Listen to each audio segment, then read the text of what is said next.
Hello my dear friends, and welcome back to another Star Wars news update. Later in the video we do have some important new information for the Star Wars movie side of things, but first, I think it's time we close the book on The Acolyte. And the reason I say this is Forbes released an article titled A Glimmer of Hope for The Acolyte Season 2. In it they refer to Manny Jacinto's recent comments about how he will not stop fighting for a second season to be made. And like we covered in a previous video, one of the things he wants to achieve, one of the main things he wants to achieve before retiring as an actor, is starring once again as Chimera, or the Stranger, in a season 2, and it was put out to the fandom, do we believe there is a glimmer of hope? I honestly think it's time to let this go, at least for the meantime. If many years down the line, Disney is no longer the proprietor of Star Wars, and a different conglomerate owns them, and let's say by then there is a lot of demand, much more demand than now, then who knows, those characters may be revisited. But for the meantime, it seems like, I would say a good proportion of the fandom just said, nope, we know viewership reflects this, and we also know that is all that matters. Disney see this, Lucasfilm see this, they see the enormous budget for the show, and the fact it wasn't profitable, and I guess it's just time to move on from it. Forbes can say there is a glimmer of hope with an actor coming out and saying they want a season 2, but that doesn't change the reality of what Disney and Lucasfilm prioritize. I'm not a fan of The Acolyte, but if they did want to do something with Chimera in the future, I think we need a new showrunner. I'm sorry, I just really don't vibe with Leslie Headland's vision, and I really wanted to like it, I really wanted to give it the chance it deserved, and I did, but I think Star Wars fans and the brand, the franchise, deserves better. Some characters had a lot of potential, and I know Star Wars fans really do want to see more of Darth Plagueis explored, but the best bet for fans who do want to see those characters again is if they make appearances in something else, if Lucasfilm decides they want to make another High Republic show. And some have compared this prospect to the Marvels getting a sequel. In other words, it would be a disastrous mistake. Disney would continue losing money, and in a similar way to what I just suggested, some of those characters are appearing in other projects. Their stories are continuing. Maybe in the case of Chimera it's going to be in a book, or an animated show. And as for Darth Plagueis, I'm wondering if Disney even knows what to do with the character. The Legends book is so brilliant, unless you bring James Luceno in, the extent of what we saw in season 1 was just him lurking in the shadows, staring creepily. But moving on, today we have an interesting bit of news for The Mandalorian and Grogu. Jon Favreau says the Mandalorian and Grogu movie will reward fans of the show and Star Wars in general. Here's the quote: "Part of what we're setting out to do is to have something that rewards people who've been with the show since the beginning and been with Star Wars since the beginning. And specifically on the Mandalorian front, he can't wait to put Grogu on the big screen."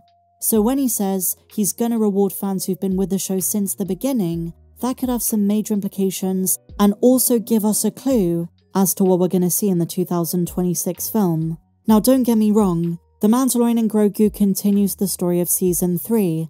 The trailer shown at D23 confirms a Delphi Squadron, Zeb Orrelios, but if we read into Jon's words further, the fact he uses the word reward in the context of rewarding fans who've been watching the show since the first season, is he implying some of the tone and even possibly some of the characters from the first 2 seasons are returning? We know Mando and Grogu are on their own again, but there are also plenty of characters who deserve a return. And I want to highlight one or two of those. A few months ago, just after the Mandalorian and Grogu movie was announced, I put out a video explaining how some cameos and character appearances could elevate the big screen presence of the Mandalorian universe. And I had a lot of people replying, all you want is the familiar, blah blah blah, but I'm not talking about Luke, I'm not talking about Leia. In this instance, I'm talking about characters and dynamics they have with Din that were set up early on in the show, and it's about time they come back. The first one I'm thinking about is Omera. She was a villager on the planet Sorgan which Din Djarin and Cara Dune helped protect, and it was kind of suggested Din and Omera had a rapport for one another. Sparks were flying, and they developed feelings for each other. Omera begged Din and Grogu to stay, even going as far as trying to remove Din Djarin's helmet. Din and Grogu left, and it's possible one day they're going to return to Sorgan, but Omera's story was never completed. A couple of weeks ago, Bryce Dallas Howard, who is directing in the upcoming Skeleton Crew and directed Sanctuary, the episode of Mando Omera featured in, spoke of the importance of that character. Howard admits she always intended Din and Omera to have a romance, but originally, she didn't have a name. I'd also love to see the likes of Migs Mayfeld, Boba Fett, Cobb Vanth, but arguably the biggest connection to the first 2 seasons The Mandalorian and Grogu is making is giving Din and his son a new Razor Crest, just like old times. And so finally, my dear friends, here's a question that's been asked to the fandom. What would Star Wars really be like without the mouse, without Disney? And from this, a hot take that went viral is, Disney has done a better job with Star Wars in 10 years than George Lucas did in 35 years. While that is a Star Wars fan with an opinion, it's one I very much disagree with. And I'm not saying Disney hasn't done some great things. I'm personally a big fan of The Mandalorian, Rogue One, Andor, Ahsoka. However, you cannot compare those to the original 6-movie Skywalker saga. I grew up on the prequel trilogy. I know some fans will say the original 3. I say the original 6. The saga is timeless, and it's the basis for everything Disney has done. So wherever they succeed, wherever they tie it into George Lucas content, you have to still have George Lucas's stories as the basis. He's the maker, he's the one who created this incredible universe we love. And the Skywalker saga brings me and millions of fans so much joy. Without failure, the most magical story ever told. In my opinion, like I say, everyone's got one. And I just want to give you a little anecdote before we talk about Star Wars movies. I've been going to some of these re-releases here in the UK. They've been doing Star Wars Sundays where every week there's a different Star Wars film, and they're doing the whole Skywalker saga plus the sequels and Rogue One, but not Solo. And I just want to preface this by saying my local cinema is pretty quiet, doesn't have too many cinema goers even on its best days, even when there's big releases and it's the weekend. The only exceptions I've seen in recent years were Oppenheimer, Barbie, Minions, but other than those, it's pretty quiet. In recent weeks, especially when they showed A New Hope, the theatre was packed.